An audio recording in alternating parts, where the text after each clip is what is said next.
and welcome to 3Q the Artist. I'm your host, Rachel Vogel, and joining me for tonight's episode is singer-songwriter Hunter Metz. So, Hunter, welcome to the Hello. podcast. How's it going? Good. I'm doing great. How are you? Doing pretty well. Do you have anything special going on this week? Yeah, we just got back from the first time I've ever been able to play my music overseas, opening for David Kushner, which was incredible. And just like meeting everyone and getting to see some real faces, and play the song. It was like a songwriter's dream for me. So, That's yeah. incredible. Was that your first time going overseas, just in general? I had been I had been to Europe one time prior, but not music related at all.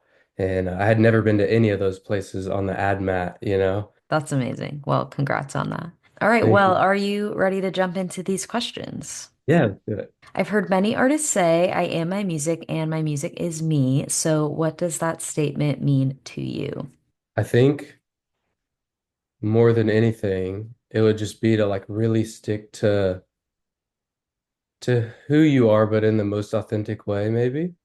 Uh, I think there was like a time where I was like making music based on maybe what I thought was cool or what could work, but I don't think there's any other way it does work Mhm. than just being like entirely who you are, and then like your own unique perspective that everyone has, and just sharing that.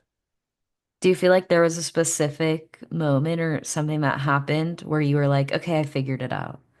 Oh man, I think I'm always trying to figure it out. Um, but there have been certain like breakthrough moments or moments to kind of point to, okay, this feels more like me, or this is probably what I should, double down on, and yeah, I hope that makes sense. Yeah. So before we jump into the next question, I have to ask because some people listening may not know that you started in the workforce as a coder. Yeah. So from coding in a cubicle to releasing music, what's been the biggest challenge that you've faced kind of transitioning from your day job to pursuing music full time? There's like a certain like risk, like inherent risk of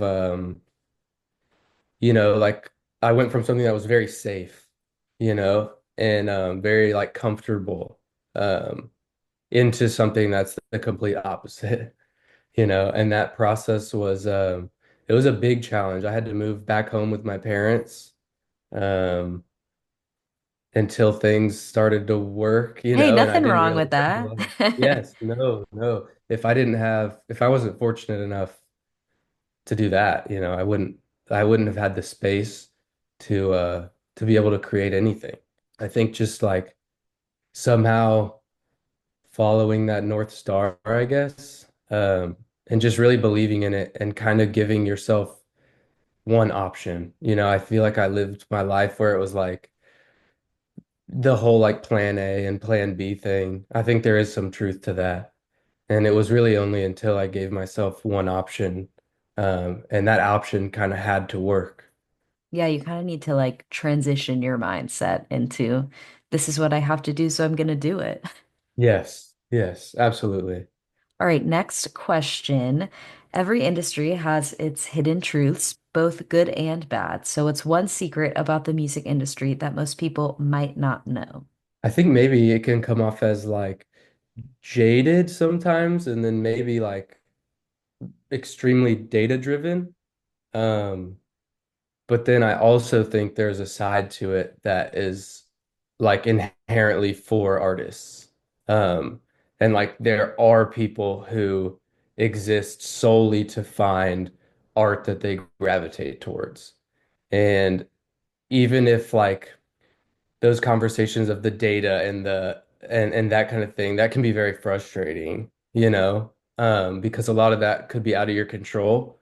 But that there are people who are, your champions, and they're there because they believe in you, and they're a part of the team, or because solely because they believe in what you're doing and what you will do, you know, and just trying to always look at it as a positive thing, and never get caught up in anything negative, really try and stay away from that, you know. Totally, Yeah, yeah. I feel like it's probably much easier said than done, but trying to stay positive is the best way to get through it all. definitely, definitely, because you can't escape the numbers, like You those can't numbers are escape the there and they're very numbers common.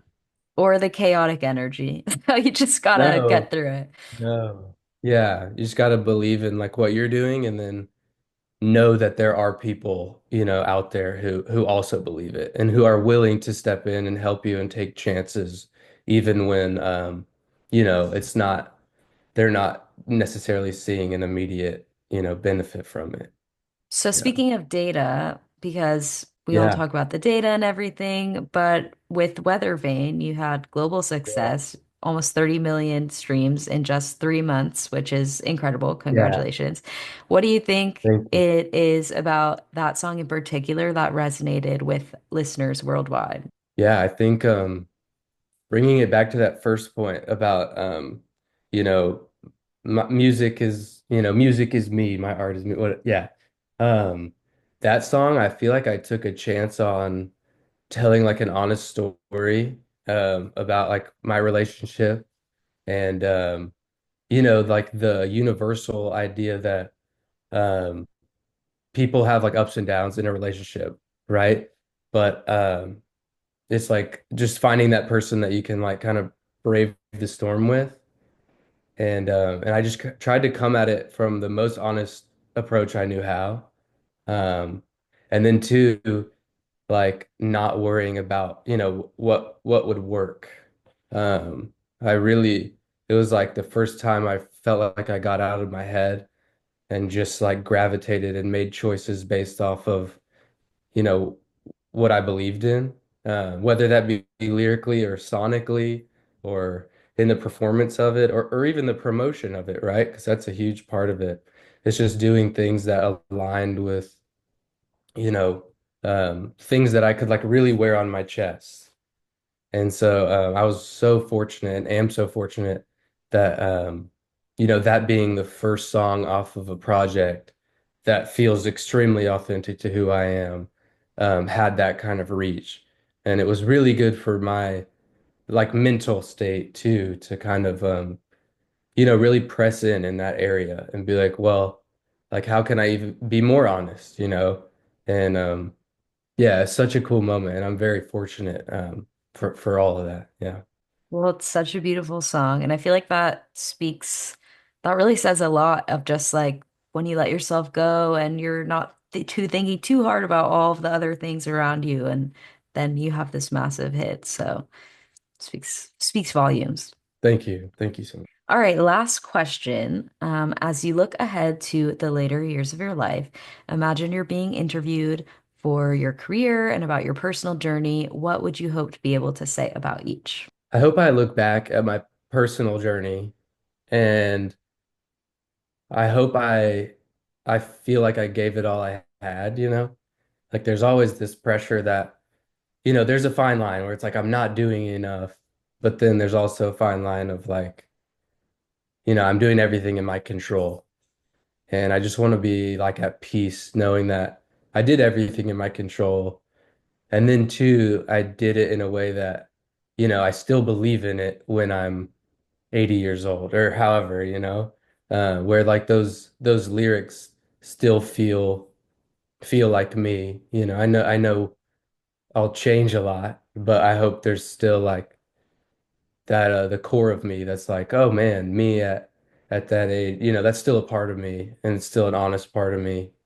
Um, yeah, and just like creating lyrics and songs that I can sing when I'm 60 and it still feels true and honest and like it wasn't chasing anything other than just being as close to an accurate representation of me as possible. That's really cool. Yeah. Well, before we close it out, anything that you want to share, anything exciting coming up? Can we expect more from a project? Yes, no, absolutely. I have a song called Abilene and it comes out March 21st. Abilene's like a small town in Texas and my family's from Texas. Um, so yeah, it kind of dabbles in that. And then yeah, the project will hopefully be around in the summer. I went out to Colorado and recorded this project. Yeah, and it feels incredible. And then I got some James Bay tour dates coming Very up. exciting. Unbelievable. I'm so excited to share um and open for him and share those rooms with him. So yeah, it feels like a dream. So I'm excited. Well, congrats on all the success that you've had so far. It's been really awesome to witness and love the Thank music so much. Yeah. thank you, thank you. All right. Well, we've officially reached the end of the interview, but thanks again, Hunter, for joining me. It's been a pleasure to have you on the podcast. Likewise. Thank you.